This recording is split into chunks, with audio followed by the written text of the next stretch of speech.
Hello, Emily from Defeating Divorce here, and in today's video we are going to be talking about how to apologize to your spouse. I'll also be discussing a free template that my husband John and I put together, but more on that later. Before we start the video, be sure to subscribe to our channel and hit the bell button to be notified whenever we publish new content. It is inevitable that at some point in a marriage you are going to do or say something that upsets your spouse. It's only human nature. I, along with my husband John, have given probably hundreds of apologies to one another, some phony and some genuine. I'd say by now I've gotten pretty good at knowing the difference between an acceptable and genuine apology and a fake one. Now, some mistakes will require more patience on your end in forgiving your spouse, such as with infidelity and abuse. And it's important that you're prepared to extend a lot of patience to your spouse in such instances. However, this video is aimed at helping provide you with a few do's and don'ts for apologizing for more common mistakes, such as forgetting something important, not following through on a promise, or maybe just being an all-around grouch to be around. Now, let's discuss what you should absolutely never do when you apologize. For starters, don't ever use the words but or however in your apology. Qualifiers like this are typically used to shift blame off of yourself for your actions. Saying, "I'm really sorry I hurt your feelings, but," is the quickest way to have your apology come across as disingenuine. Also, do not put an expiration date on their anger. People are allowed to be upset and hurt for as long as it takes them to get over something. The best thing you can do to expedite the process of your spouse forgiving you is to be patiently supportive. The third thing never to do in an apology is gloss over your mistakes. Make it a point to apologize for the full extent of your actions. Instead of just saying, "I'm sorry I hurt you," try saying, "I'm sorry I hurt you by doing blank. I should have never done blank, and I take full accountability for my mistake." Lastly, don't use previous mistakes made by your spouse to invalidate their emotional response now.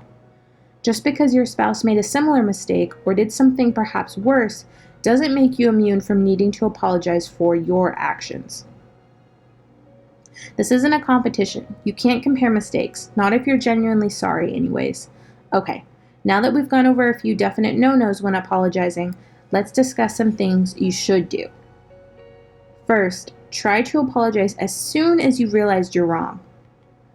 Being stubborn or choosing to hold out on apologizing in the hopes that your spouse will simply get over it is not only childish but likely to escalate their emotions.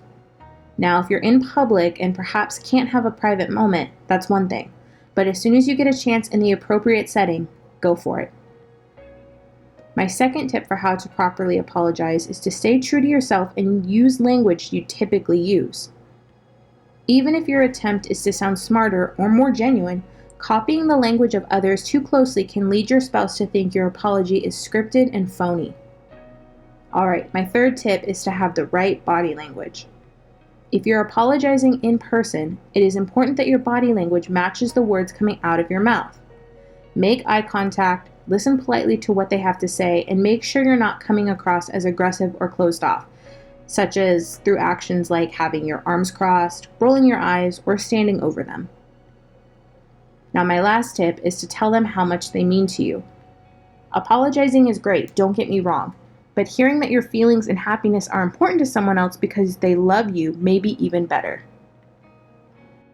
If you express your love for someone while you apologize, you're showing them that they matter to you. So there you have it. These are just some of the many do's and don'ts of an effective apology to your spouse.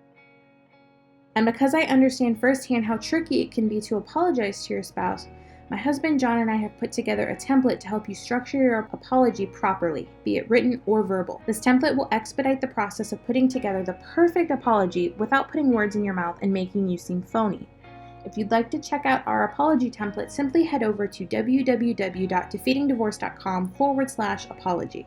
This template is super easy to work with and will help guide you in the right direction to ensure your spouse forgives you.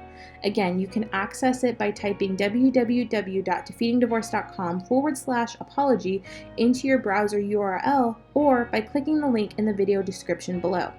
Please give this video a thumbs up if you found it helpful and share it with friends or family that might also find it helpful. Feel free to leave any questions or comments you have below. My husband and I would love to hear your tips on how to apologize. Again, my name is Emily. Thank you so much for watching, and I'll see you in the next video.